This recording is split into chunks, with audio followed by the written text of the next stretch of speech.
this show is not as fun as it could have been.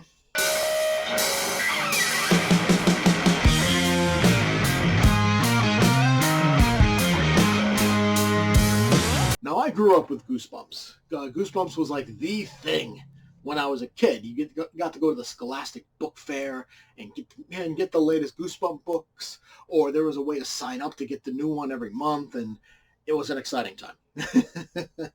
And there was also a TV show in the 90s. I think it was 90s. Pretty sure it was like late 90s. About Goosebumps, and each episode was one of the books, and it followed the books very well.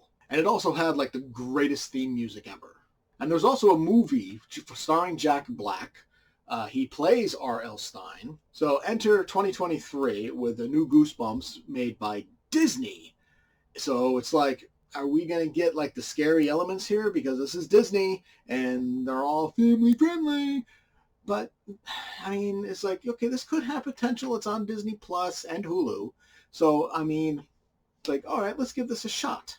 And each episode is titled after one of the books, like Say Cheese and Die, The Haunted Mass, The Cuckoo Clock of Doom, Night of the Living Dummy, The Great Slappy, Welcome to Horrorland. And each episode kind of follows the basic plot of the book it's titled after, but just the idea that they all exist like back to back to back to back to back, and all of it is literally in the same like town, coming out of the same house, is, I don't think it works. It's definitely kind of interesting because they portray some of it overall pretty well, but again, just existing all within the same town is just, I would have preferred that they were just standalone episodes based off of books. Instead, each thing, like the haunted camera from Say Cheese and Die, like the mask from the Haunted Mask, the cuckoo clock, like the Cuckoo Clock of Doom, and Slappy himself, it's all implied that it's because of this character named Kondu, who is an evil magician, who wants to do some kind of ritual. It's not exactly explained what this ritual is, only that he wants to like kill an entire town to do it. Now, Kondu isn't even a part of the main Goosebumps series. He didn't actually show up until I Am Slappy's Evil Twin in 2017. So bringing these original books to life in Disney's own way, and then introducing a character from 2017 into the mix, it's like, it doesn't mix. Ultimately, Goosebumps, I feel like it's a wasted opportunity.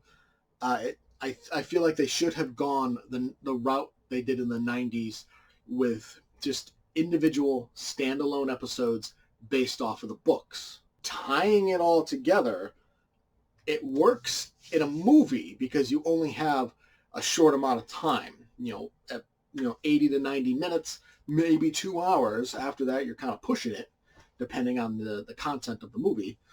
But in a show, especially a streaming show, where they differ in length from usually like 30 minutes to 50-something minutes, sometimes over an hour. Nothing's over, I don't think, like 40-something minutes of this particular series.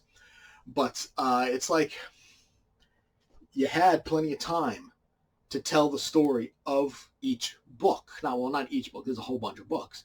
But just for this particular season, of each book, of Say Cheese and Die, of The Haunted Mass, of The Cuckoo Clock of Doom, of Go Eat Worms, and Welcome to Horrorland, and Slappy.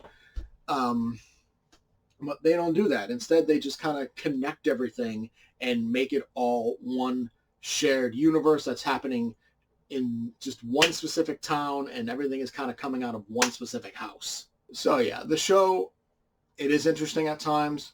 It can be a little fun at times, but overall, it is a disappointment. I give Goosebumps 2023. I'm gonna give it a C-. Did you enjoy the review? Make sure to hit that like button and subscribe to get notified when more reviews go live. Feel free to leave a comment to discuss your thoughts on the movie or show, and I will see you next time.